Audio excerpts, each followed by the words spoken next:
안녕하세요. 저는 GS 리테일에서 플랫폼 현대화하는 데 일을 하고 있는 지혜자라고 합니다. 오늘 좋은 시간 나주셔서 저의 경험치를 잘 공유할 수 있는 자리가 됐으면 좋겠습니다.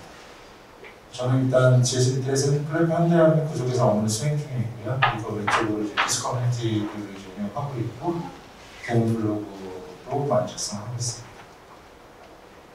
일단 제가 오늘 소개드린 내용은 되게 많은데 시간이 40분밖에 할애가 안 된 관계로 몇 가지 이제 픽하게 스킵하려고 하는데 혹시 그 마이크로 서비스에 대해서 아시는 분들이 계실까요? 아시는 분들 좀 손 모르시는 분들도 한번 설명 드릴 수 있을까요?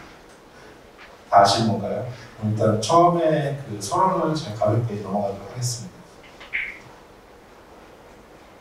일단 마이크로 서비스라는 게 세상에 나왔어요. 마이크로 서비스라는 아키텍처가 나오기 전에도 수많은 아키텍처가 있었는데 그 마이크로 서비스라는 아키텍처가 나왔던 이유는 결국에는 이제 저희가 어떤 제품이나 서비스를 만들었을 때 이 제품이나 서비스는 계속 진화를 해야 되는데 실제 이제 거대하게 만들게 되면 진화하지 않고 풀안에 갇혀있는 자동차의 모습이 시간제한으로 되어 있고 현재 저희 GS 리테일에 대해서도 이러한 레거시 플랫폼이 상당히 많이 있기 때문에 제가 그런 업무를 하고 있는 겁니다. 그리고 실제 처음에 서비스를 만들었을 때는 이게 성장을 안 하거든요. 실제 유저 트래픽이 많이 증가하지 않은 상태인데 실제 이제 시장에서 마케팅을 통해서 서비스가 각각 받게 되면 많은 이제 오게 되는데 그러면 기존의 이제 모노식 같은 경우에는 그 자체로도 스케일아웃이 가능하지만 일반적으로 스케일업을 한다던가 그리고 실제 우리가 만든 어떤 제품에서는 특정 기능에 실제 모이는 게 많은데 전체가 같이 움직여야 되는 약간 그런 애로사항들이 있었고요. 그래서 비즈니스 성장을 제한하는 아키텍처를 채택할 수 있었다. 그리고 실제 개발 및 배포 환경의 변화가 일어났습니다. 과거에는 저희가 이제 워터풀 방식으로 이제 방문으로 개발을 하다가 모노리식에다가 대형마트라는 물리 서버에다가 특정 아이디 진영인 데이터 상태에서 개발했다면은 시간이 지나면서 데이버스 환경을 바뀌면서 마이크로 서비스 형태의 컨테이너 기반으로 클라우드 베이스를 개발할 수밖에 없는 그런 시대가 되고 있고 향후에는 이제 새로 오신 신청 개발자분들은 이제 와스가 뭔지를 모르실 수도 있어요. 그래서 그런 시대에 되고 있고 앞으로는 더욱더 발전할 것이다 라고 보고 있고요. 그래서 마이크로 서비스는 간단히 말씀드리면은 작은 서비스들의 기능들을 모아서 그 집합으로 하나의 제품을 만든다고 보시면 되고 이 서비스들이 각기 다 나눠져 있기 때문에 그 사이의 네트워크 혹이라든가 어떤 보틀넷은 상당히 증가한다라고 보실 수 있습니다.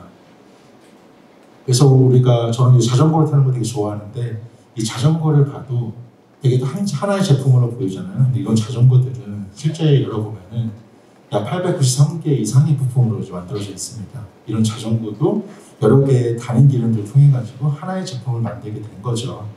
이렇게 만들면서 좋은 점은 어떤 것들이 낡았을 때 휠이 바뀌거나 바퀴가 바뀌었을 때도 쉽게 그것만 갈아 씌울 수 있는 형태가 되기 때문에 마이크로 서비스에 약간 철학하고 부합할 수 있다고 볼 수 있습니다. 그럼 우리가 어떻게 하면 좋은 자전거 서비스를 만들 수 있을지 저희가 어떤 제품을 만들 때는 항상 이런 고민을 먼저 선행을 하잖아요. 어떻게 하면 우리가 제품을 좋게 만들 수 있을 것일까? 자전거를 비유로 설명을 드리면은 일단은 기술 채택을 간소화하게 되고 실험성을 장려해야 됩니다. 저희가 만든 서비스 중에 실제 엔드 유저한테 주는 기능도 있지만은 실제 백엔드 단에서 어떤 분석에 관련된 부분들이 있기 때문에 그게 하나의 랭귀지로만 해결되지 않은 가능성이 되게 높거든요. 그래서 여러 가지 기술을 한번 실험해보고 그다음에 채택할 수밖에 없는 그런 상황들이 발생할 수 있고요. 그리고 실제 처음에 만들었을 때는 이 서비스는 되게 작게 쓸 거라고 생각하고 만든 사람들은 없을 겁니다. 당연히 대규모의 트래픽을 발생시키고 그걸로 인해서 많은 비즈니스에 대한 어떤 밸류가 창출돼야지 돈을 벌 수 있는 구조이기 때문에 그런 관점에서도 이제 저희가 고민을 할 수밖에 없는 상황이고요. 그리고 일단 마이크로 서비스 하게 되면 되게 복잡해지고 서비스 운영 장애들이 많이 발생하는데 그런 부분들도 하나의 장애로 인해서 전체 서비스가 다운되는 게 아니라 일부분에 대한 장애 형태를 경도를 시켜줘야 되는 그런 고민들이 생길 수 있을 것이고요. 그리고 데이버스 방식으로 접근할 수 있는 것들이 필요하다라고 볼 수 있습니다. 그래서 결국에는 마이크로 서비스를 쓰는 이유는 빠르게 실험하고 빠르게 실패하고 빠르게 배울 수 있는 환경을 제공해줘서 비즈니스적으로 가치를 줄 수 있는 그런 환경을 갖춰보자라는 관점에서 시작할 수 있습니다. 그래서 결국에는 비즈니스의 밀접성을 하나씩 시키겠죠. 그래서 마이크로 서비스를 다시 요약을 해드리면은 결국에는 강력한 모듈을 합니다. 그러니까 각각의 모듈, 각각의 서비스 간의 유전성을 되게 최소화시키는 게 목적인 거고요. 그리고 실제 다른 기술을 바뀔 수도 있고 다른 모듈도 바뀔 수 있는 형태가 돼야 되는 거고, 그리고 레거시 어플리케이션은 항상 중요하거든요. 저희 같은 경우에도 레거시 어플리케이션을 이제 현대화를 시키는 과정을 하고 있는 거고, 그런 관점에서도 어떻게 이걸 해야 될지는 고민이 필요하고, 그리고 시장 출시 기간도 되게 중요하기 때문에 이게 이제 뒤에 설명을 드릴 건데, 처음에 만드는 거하고 이 만들어진 상태에서 개선하는 거랑 또 다른 얘기긴 하지만은, 일단은 만들어진 상태에서는 시장의 어떤 새로운 기능에 대해서는 더 빨리 취소할 수 있다는 장점이 있습니다. 그리고 이게 이제 폴리그램 형태의 랭귀지를 채택할 수 있기 때문에 다양한 이제 언어를 사용할 수 있는 구조가 됩니다.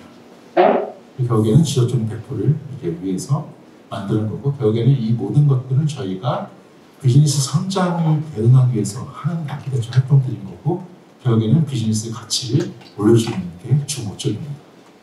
그래서 이제 마이크로 서비스하고 모노리스 아키텍처를 비교를 해드리면은, 일단 모노리스 아키텍처는 왼쪽에 보이는 그림처럼 실제 우리가 UI라는 게 있고, 그다음 비즈니스 로직, 데이터 어세스 레이어가 있고, 그다음에 이제 통합된 데이터베이스 형태, 3티어 구조라고 얘기를 하죠. 이런 구조를 보통 많이 개발을 했었습니다. 그런 다음에 이제 미니 서비스라는 게 있거든요. 사람들이 흔히들 얘기할 때는 모노리식하고 마이크로 서비스만 얘기를 하시는데, 그 중간에는 미니 서비스라는 게 있습니다. 마이크로 서비스 같은 경우에는 각각의 서비스들을 다 분리해야 되고, 그 서비스마다 데이터 오너십을 확보해야 된다는 철학이 있기 때문에 데이터베이스 서비스를 나누는 게 원래 목적입니다. 하지만 현실은 이렇게 하기 너무 어렵거든요. 그래서 나온 게 중간에 미니 서비스라는 형태가 있고요. 이 미니 서비스는 어떤 마이크로 서비스는 데이터 오너십을 가질 수 있도록 데이터베이스를 분리를 하지만, 특정한 마이크로 서비스들은 데이터베이스를 쉐어할 수 있다라는 가정으로 이제 하는 게 미니 서비스라고 볼 수 있고, 저희가 보통 일을 해보면은 거의 대개 현실적으로는 미니 서비스화가 됩니다. 100% 완벽하게 마이 서비스를 할 수가 없거든요. 그래서 저희는 보통 이제 내부적으로는 미니 서비스라고 얘기를 하고 있고, 경영층한테도 마이크로 서비스 듣고 오셨지만 그게 아니고요. 저희는 미니 서비스입니다라고 이제 얘기를 하고 있습니다. 그래서 결국에는 어떤 게 옳은지는 어떠한 상황, 여러분들이 처해 있는 상황에서 어떠한 아키텍처를 선택할지는 다른 겁니다. 뭐가 옳은 건 아닙니다. 그래서 그 상황이 되게 중요하다고 말씀드릴 수 있고요. 각 아키텍처를 사용하는 방법이 있습니다. 일반적인 모노리식 같은 경우에는 그 큰 규모의 팀이 아니라 되게 소규모 팀이 오랫동안 같이 프로젝트를 진행했다거나, 그리고 어플리케이션 자체가 되게 방대하지 않고 초기에 스타트를 해야 되는 상황, 시장에 어떤 그 피드백을 받아야 되는 상황일 경우에, 또 팀이 작거나 이럴 경우에는 모노리식 아키텍처가 되게 유리하다고 볼 수 있습니다. 마이크로 서비스는 이미 내가 만들어낸 어떤 서비스 제품이 확장이 되고 시장에서 각광을 받고 더 또 규모를 늘려야 할 경우, 그럴 경우는 되게 좋은 건데요. 일단은 각기 보면은 모노리식은 약간 단기적인 관점에서 바라봐야 될 것 같고, 마이크로 서비스는 단기적인 관점보다는 중장기적인 시각으로 바라보셔야 될 것 같습니다. 그러면 결국에는 처음에 시작할 때는 당연히 모노리식을 시작한 다음에 나중에 마이크로 서비스를 받을 수밖에 없는 그런 상황들이 많이 발생할 겁니다. 미니 서비스는 아까 설명드린 것처럼 마이크로 서비스의 장점을 가져가지만 데이터베이스를 쉐어할 수 있다는 그런 장점도 가지고 있습니다. 그래서 결국에는 일반적으로 모노리식 아키텍처는 나쁜 것은 아니다. 얘도 되게 쓸만하다라고 이제 설명을 드릴 수 있습니다. 그래서 모노리식 아키텍처를 사용하는 기업들이 있습니다. 저희가 많이 쓰고 있는 소셜 네트워크의 대명사죠. 페이스북 같은 경우에는 기능은 모듈로 나누지 않고 모노리식 형태를 만들고 있습니다. 그 이유는 전 세계에 서비스를 해야 되기 때문에 그 개인 정보들이 그 네트워크를 통해 가지고 서로 옮겨가는 과정에 보안적인 문제가 있기 때문에 하나를 합치는 게 비즈니스 관점에서는 문제가 없다는 판단하에 가고 있는 거고요. 그리고 세그먼트라는 데이터 분석 솔루션을 만드는 회사가 있는데, 이 회사에서는 처음에는 이제 마이크로 서비스를 만들려고 했었어요. 근데 이제 민간 전문들도 있고 실제 계속 이렇게 연결을 하다 보니까 성능에 대한 부분들이 있어서 다시 모노리식으로 돌아갔던 사례가 있는 거고요. 레딧 같은 경우에는 되게 오래됐죠. 인터넷 커뮤니티인데 이때는 초창기에 만들었기 때문에 그냥 모노리식으로 만들어가지고 필요한 것들만 계속 개선하고 있는 상황입니다. 반대로 마이크로 서비스 아키텍처 사용하는 기업들도 있죠. 우버, 우리가 많이 쓰는 우버라는 그 서비스 같은 경우에는 초창기 때는 특정 지역에서만 서비스를 했었거든요. 그래서 마이크로 서비스 만들 이유가 없었어요. 그래서 모노리식으로 시작을 했다가 점차 이제 글로벌하게 점점 사업이 파생되기 시작했죠. 그래서 이제 마이크로 서비스 전환했던 사례라고 볼 수 있는 거고요.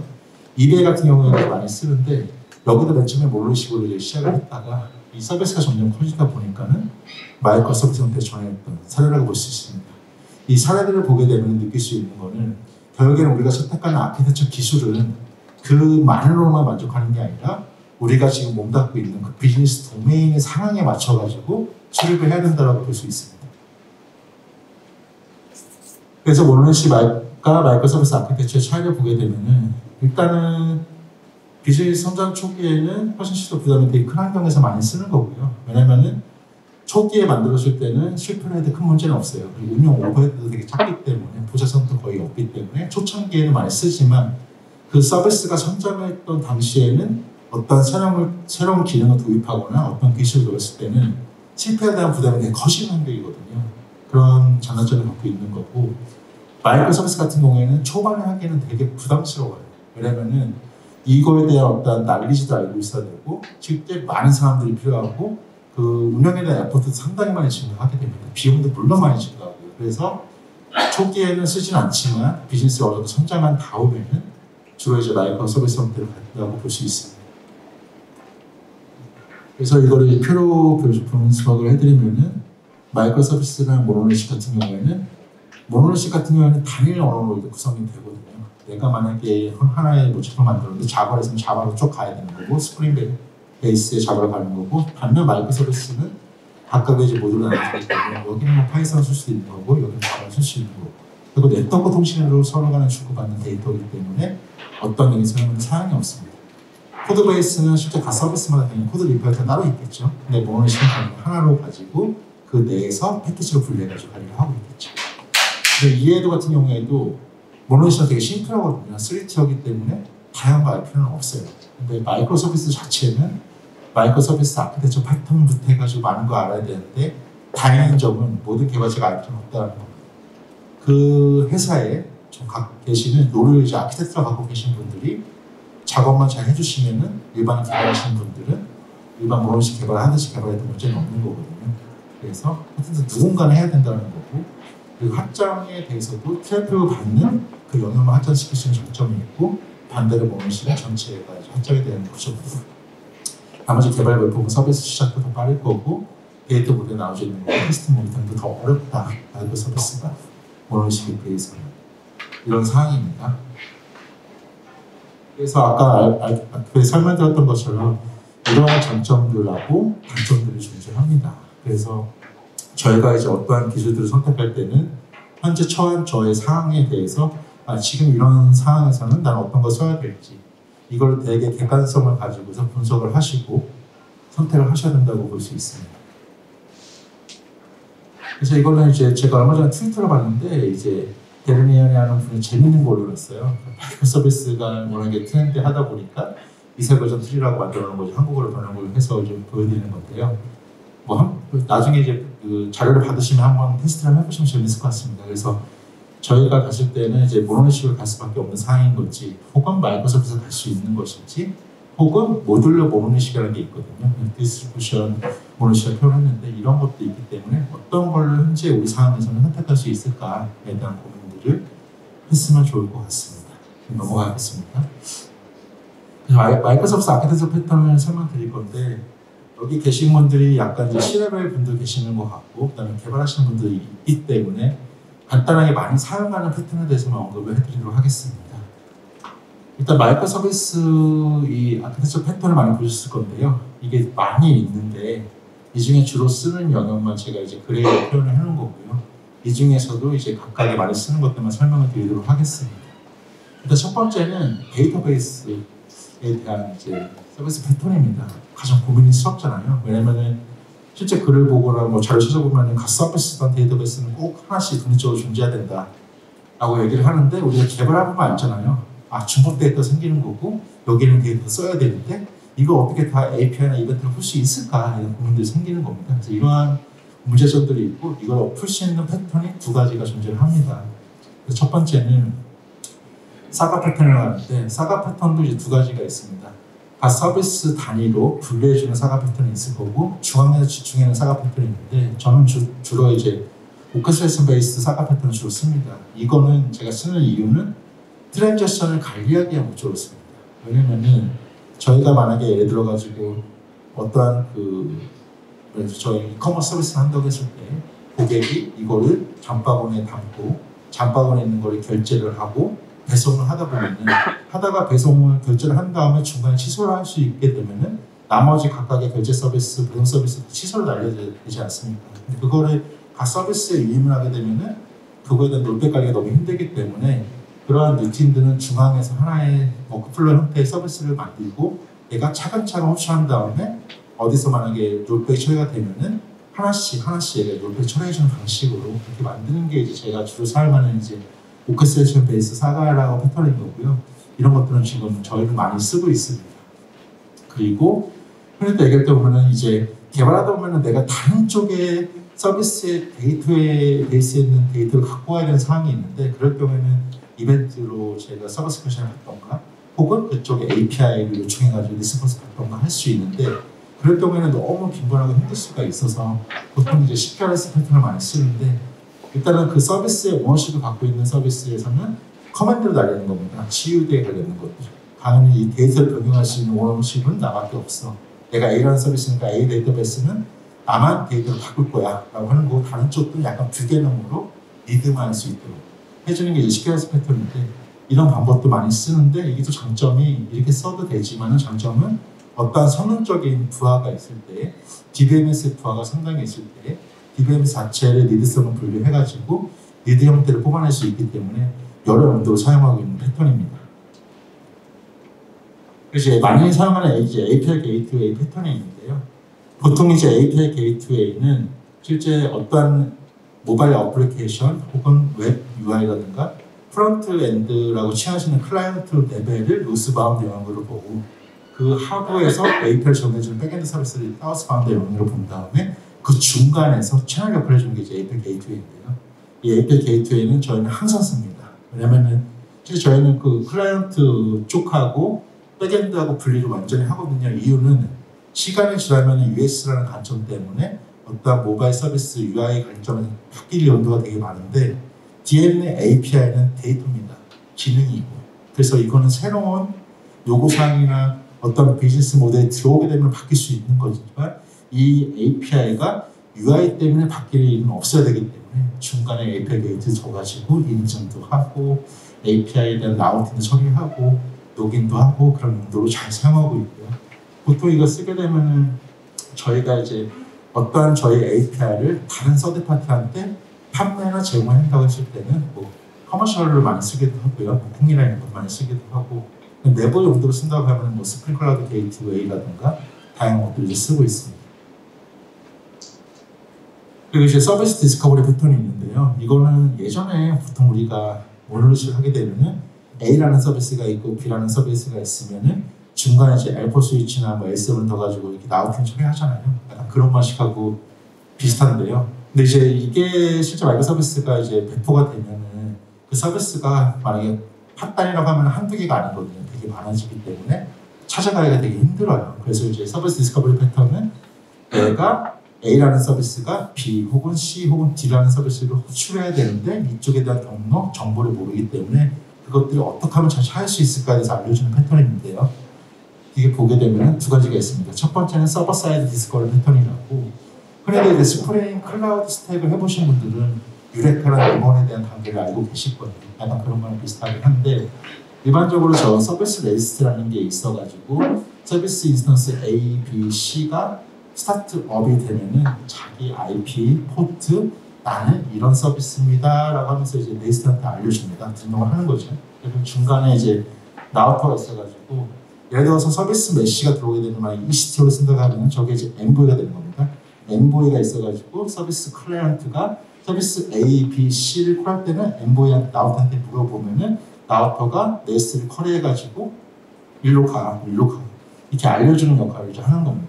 그래서 그게 이제 서버 사이드 디스커버리 패턴인 거고요. 반면에 뒤에 나오는 이제 클라이언트 사이드 디스커버리 패턴은 우리가 스프링 클라우드 쓰게 됐을 때는 흔히들 이제 유레카하고 니본을 많이 쓰는데 그 니본이라는 게 실제 서비스 클라이언트 안에 이제 라이브러리 탑재가 되고 실제 유레카라는 게 서비스 레지스트리 역할을 하면서 똑같습니다. 서비스 인스턴스 A, B, C가 스타트업이 됐을 때에 여기에 이제 등록을 하고 그 내에 탑재되는 어웨어 클라이언트인 니본을 통해 가지고 커리한 다음에 호출해주는 방식인 거고요. 얘는 이렇게 나온 것처럼 이제 스프링 코드 베이스로 많이 쓰고 있습니다. 장단점이 있기 때문에 마이크로소프트를 하게 됐을 때는 어떤 걸 선택할지는 더 설명을 뒤에 드리겠습니다.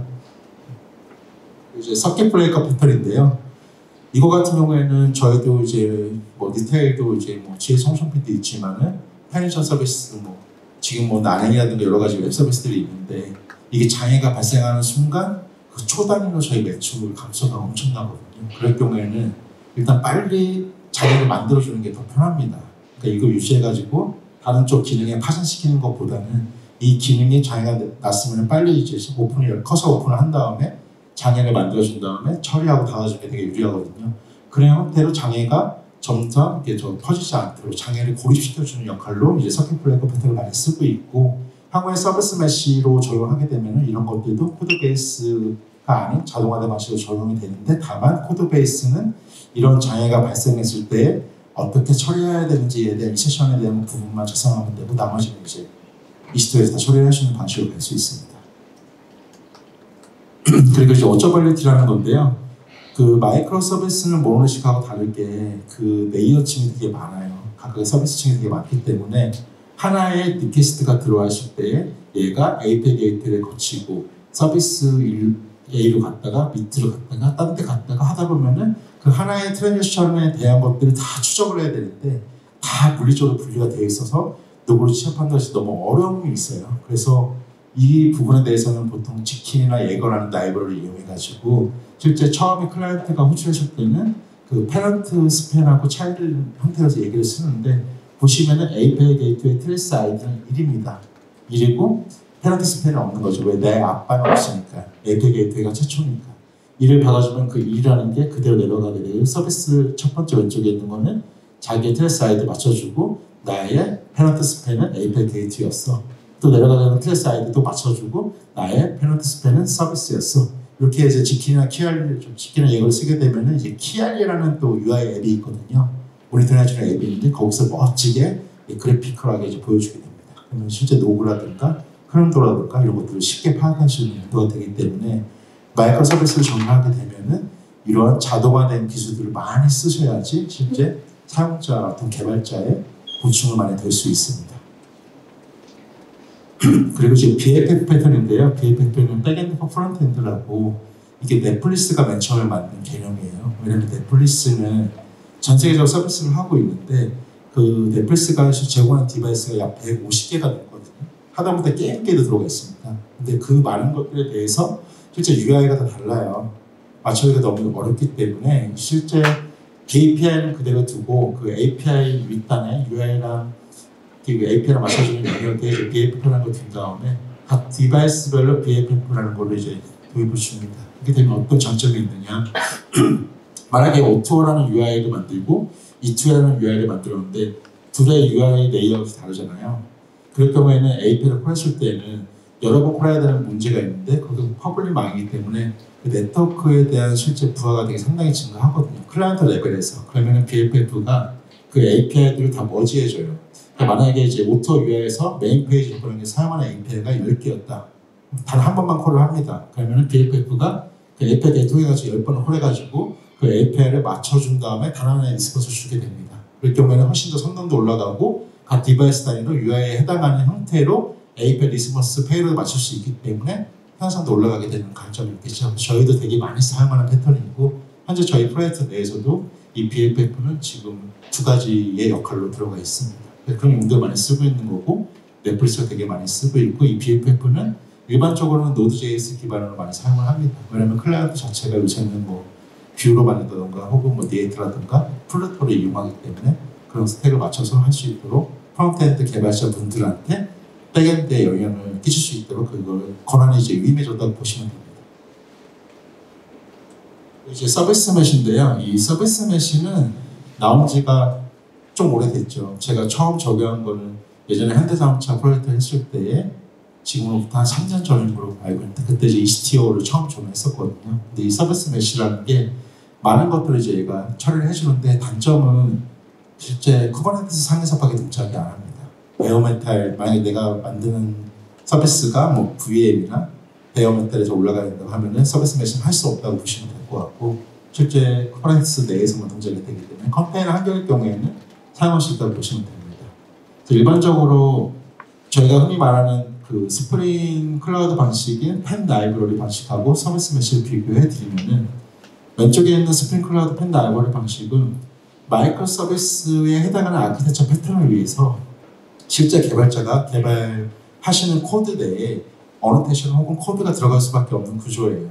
그 의미는 뭐냐면은 개발하시는 분들이 내가 MS의 아키텍처 패턴들 이해를 하면서 내 비즈니스 로직도 같이 짜야 된다는 것이죠.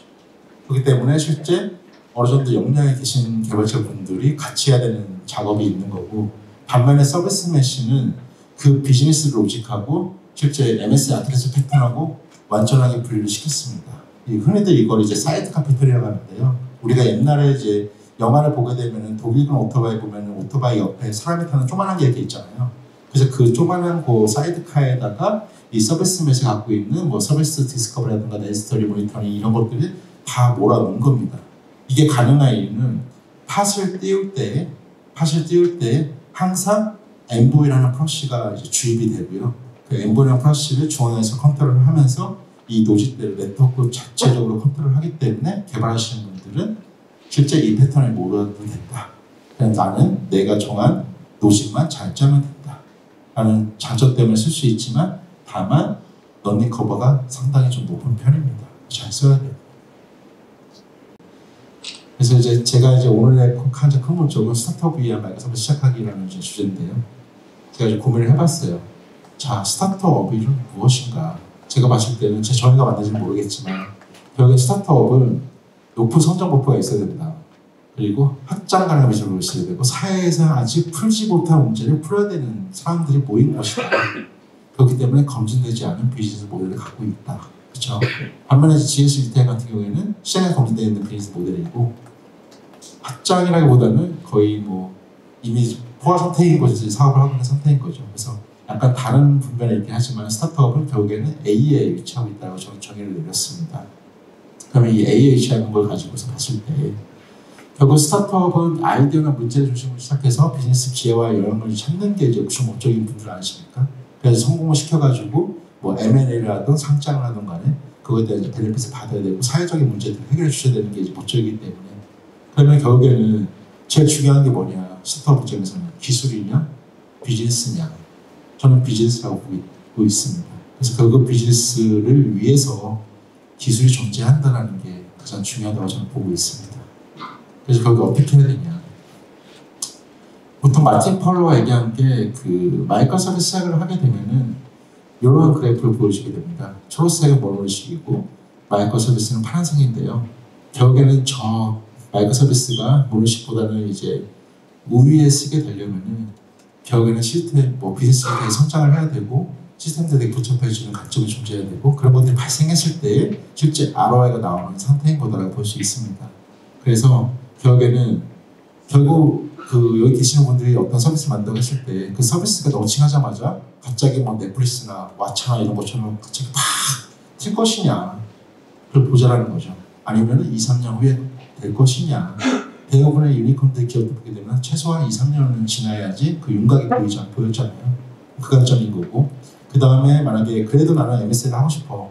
근데 현재 우리가 팀인된 팀, 빌딩되어 있는 팀원들을 봤을 때 이 기술에 익숙한 사람들이 모여 있는 것이냐 인간적으로 부자라는 거죠. 그렇지 않다. 혹은 MS를 시작했을 경우에 생산성의 저하가 일어나거든요. 되게 어렵습니다. 왜냐하면 서비스가 만약 10개라고 하게 되면 노컬에다가 어떻게 하실 겁니까? 10개에 대해서 방법을 얘기하시면 되게 어렵거든요. 그런 과정도 봤을 때 이 세 가지 항목 중에 하나라도 누가 존재한다면 MS 선택하면 안 된다.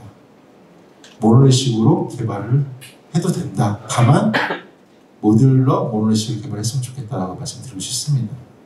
그 이유는 일단 자가진단을 일단 100% 나가실 거니까는 한번 아까 세 가지 코치에 대해서 좀 상세하게 설명을 드린 거고요. 그때 한번 보시면 될 것 같고 이렇게 해서 이제 제가 할 수 있는 거고, 결국에는 실제 모노리식과 마이크로 서비스의 결정 방법 중에 하나는 결국엔 팀의 준비가 되어 있는지, 그리고 내가 사용하는 인프라가 클라우드인지 아니면 베어메탈인지, 그리고 비즈니스적 관점에서 어떤 게 더 좋은 것인지. 왜냐면은 기술적으로는 되게 만족할 만한 성과를 내지만은 생산성이 저하가 되고 비용이 많이 들었을 때 비즈니스에 악영향을 끼치게 되면은 과연 이 기술은 우리 회사에 맞는 기술 선택할 것인가에 대한 의문이 있어야 되는 거거든요. 그런 관점에서 보셔야 되는 거고, 그다음 컨텍스트를 보여야 되거든요. 모노리식을 시작하게 됐을 때에는 현재 이런 상황의 경우에는 MS 하지 않는 게 맞다. 내가 다만 너무 아이템이 좋아서 돈도 빡빡하게 펀딩 받고 시리즈 A, B, C까지 가고, 그 다음에 사람들 엄청나게 막 대규모로 모집했을 경우에는 이미 비즈니스가 성장기에 들어섰기 때문에 당연히 마이크로소프트 시작해도 상관이 없다고 저는 보고 있거든요. 그래서 이런 관점에서 봤으면 좋겠다라고 말씀을 드리고 싶습니다. 그래서 아까 처음에 들었던 모노리얼 모델리즘은 뭐냐? 처음에 시작하실 때는 그냥 모노리얼 모델리즘을 만드시는 겁니다. 똑같아요. 3티어입니다. 다만 차이가 있는 게 파샤드를 더 가지고 로케이션에 관련되어 있는 패키지, 무브먼트에 관련되어 있는 패키지, 페이먼트에 관련되어 있는 패키지 단위로 구분을 해주시는 겁니다.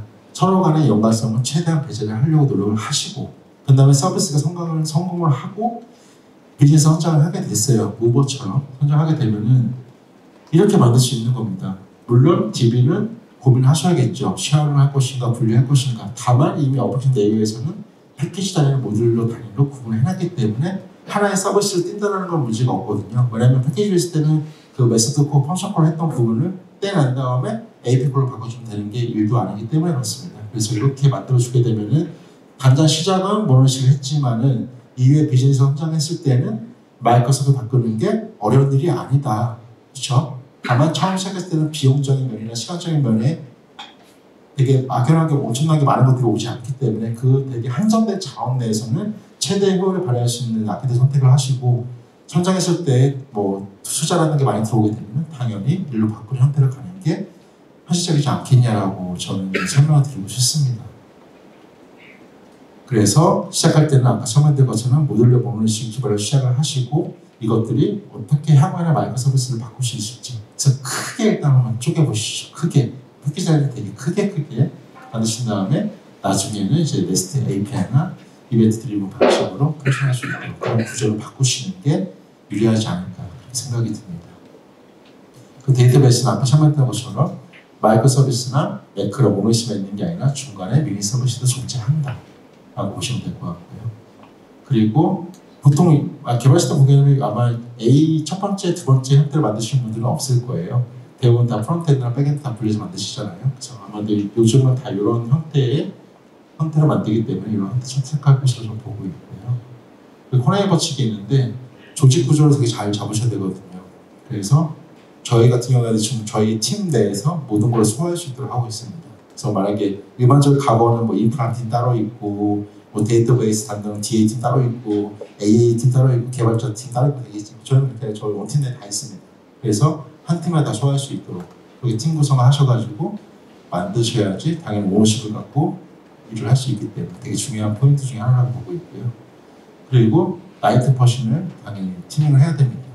1인분의 몫을 해야 되니까요. 어떠한 롤들이 필요한지 보고 그런 롤들이 모여있는 티밍을 해가지고 일을 진행하셔야지 성공할 가능성이 되게 높다고 저는 보고 있습니다. 그리고 만약에 네거시가 존재한다면 저희 같은 경우에는 지금 네거시가 상당히 많이 있거든요. 근데 이 네거시가 잘 되어 있는지 안 되어 있는지 혹은 이게 똥일 수 있으니까요. 분리해봤자 되게 작은 똥으로 분리되기 때문에 이거를 그냥 리피트하는 게 의미가 없습니다. 그래서 애초에 만약에 저 모습이라면은 제 자체를 일단 고쳐야지 되는 게 맞잖아요. 쟤를 분리해서 뭐 하겠습니까? 쓸모도 없는 걸 가지고. 그래서 내가 내 것이 존재하는 게 정말 잘 만들어진 건지, 얘를 분리했을 때 효과성을 발휘할 수 있는 것인지를 분석한 다음에 확인을 해야 된다고 말씀드리고 있는 거고, 저희도 이런 관점에서 지금 일을 하고 있습니다. 그리고 최신 기술이 좋은 게 아니에요. 제가 아까 설명드렸듯이 모노리식 나쁜 게 아니다. 상황에 따라 다르다. 모노리식 써도 된다고 말씀드렸듯이 선수되지 않는 기술이 위험한 거지 최신 기술이 좋다는 게 아닙니다. 모든 거 해결해 주지 않습니다.